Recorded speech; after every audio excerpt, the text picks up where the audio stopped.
In the town of Redwood, where the sky perpetually clung to a gray hue, lived Jake. His house, a decaying structure nestled between equally dilapidated neighbors, seemed to absorb the sorrow that permeated the air. The sounds of shattering glass and the anguished cries of his parents created a haunting symphony, a discordant melody that mirrored the disarray within the walls. The dimly lit room that served as Jake's sanctuary was adorned with remnants of a happier past, faded posters on the walls, a forgotten teddy bear in the corner. Yet these artifacts of childhood joy stood in stark contrast to the grim reality that unfolded daily. His mother, ensnared in the grip of drug addiction, staggered through life in a haze of numbness.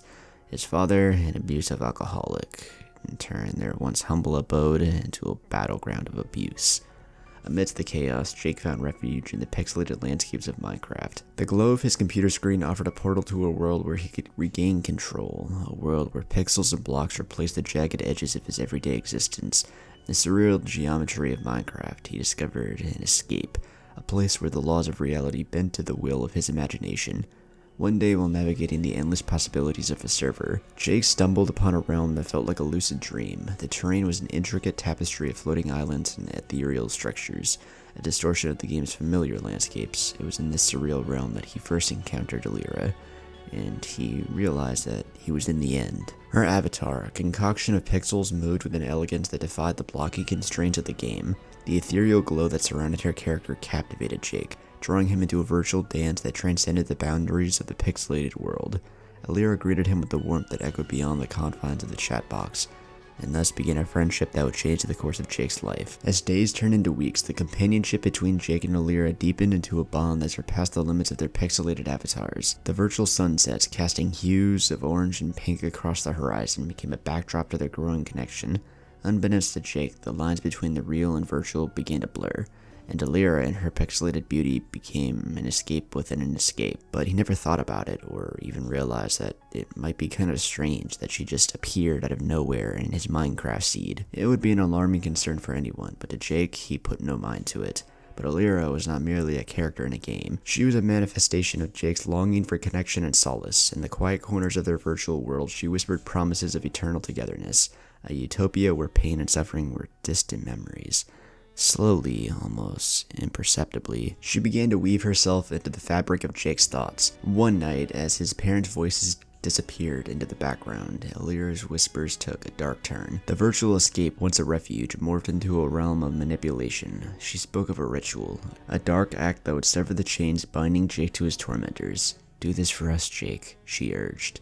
Her words were a siren song luring him into the depths of his despair.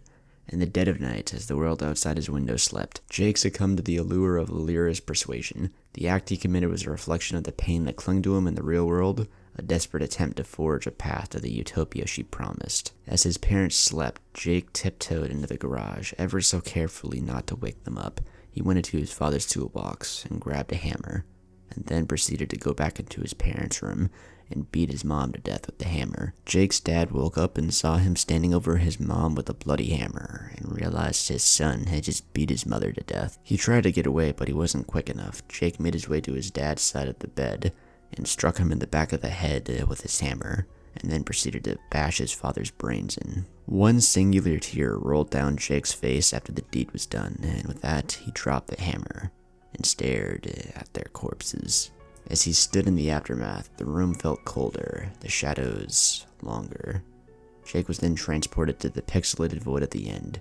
He found himself standing alone with Alira in a distorted version of the familiar dimension. The obsidian pillars stretched into infinity, and the dragon's roar reverberated through the void. This end, however, was not the serene escape he had envisioned. The landscapes were fractured and mirroring the shattered pieces of his own reality. Alira, once a beautiful beacon of light, now stood before him as a grotesque distortion. The promises of eternal togetherness soured into a realization. He had been a puppet in his own tragedy, manipulated by an illusion he created. The weight of his actions settled in, and the once pixelated landscapes now echoed with the dissonance of remorse. Jake listened, and he heard sirens, and the sirens of the real world grew louder, seeping into the pixelated void.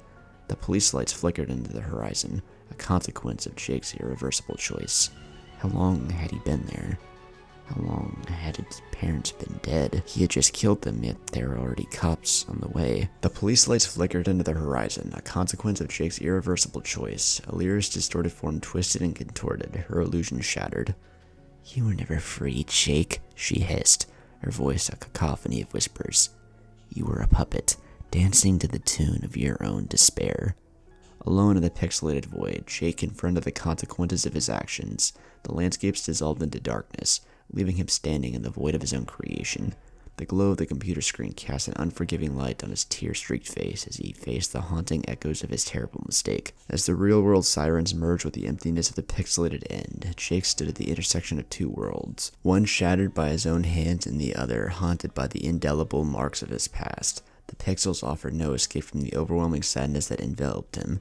The symphony of despair played its final notes, a haunting requiem for a boy who sought solace in a world that could never replace the pain he carried within. And that's when he blinked and realized that he was back in their room with his parents and looked at their corpses. They were starting to decay. They already smelled. He looked at his phone and realized that it had been 7 days. He had been standing there for 7 days. That's when he heard a knock on the door, and in his absent-minded state, he consciously went to the door and opened it, and as soon as he did, the whiff made its way to the officer's nose, and he realized as soon as he smelled it.